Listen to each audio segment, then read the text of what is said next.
President Tayyip Erdogan said on Tuesday he would not stop migrants trying to cross Turkey's border into Greece despite EU pressure to do so, but he also announced a summit next week in Istanbul with European leaders to seek a solution to the crisis. Tens of thousands of migrants have been trying to get into Greece, a European Union member state, since Turkey said on February 28 it would no longer keep them on its territory as part of a 2016 deal with Brussels in return for EU aid for the refugees. Greece has sent troops to the border area and used tear gas and water cannon against the migrants, but the pressure has continued. Greece said it stopped 963 illegal migrants in the 24 hours to 6 a.m. on Tuesday and arrested 52. Erdogan, speaking to reporters on his plane back to Turkey after discussing the migrant crisis on Monday in Brussels with top EU officials, repeated his call on Greece to change tack. "We are not thinking of closing these gates.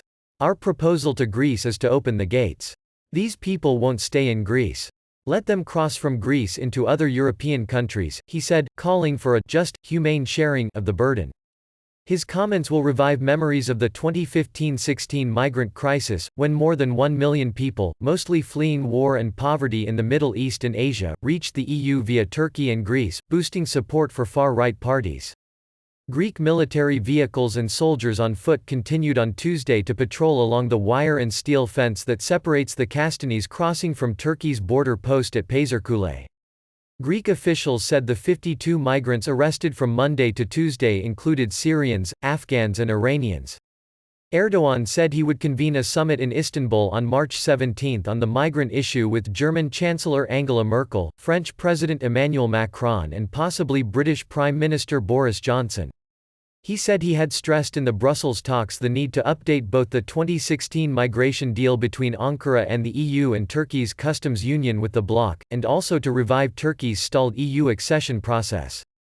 The EU leaders accepted that Turkey had fulfilled its responsibilities under the March 18, 2016 agreement and that the EU had acted slowly, Erdogan said, adding that technical and political teams would now produce a roadmap.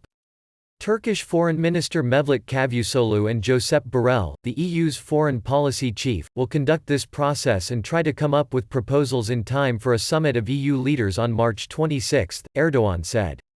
Ankara says the EU has so far handed over only about half of the €6 billion initially promised to help house, feed, educate and care for the 3.6 million refugees living in Turkey. Turkey also wants more European support over the war in neighboring Syria, where Turkish troops face off against Russian-backed Syrian government forces. The 2016 pact also envisaged European countries taking in thousands of Syrian refugees directly from camps in Turkey and rewarding Turks with visa-free travel to the EU. On Tuesday, a German official said Germany would take in up to 100 children living in refugee camps in Greece. Germany took in nearly 1 million refugees in 2015-16, but Merkel has since faced a political backlash from right-wing voters.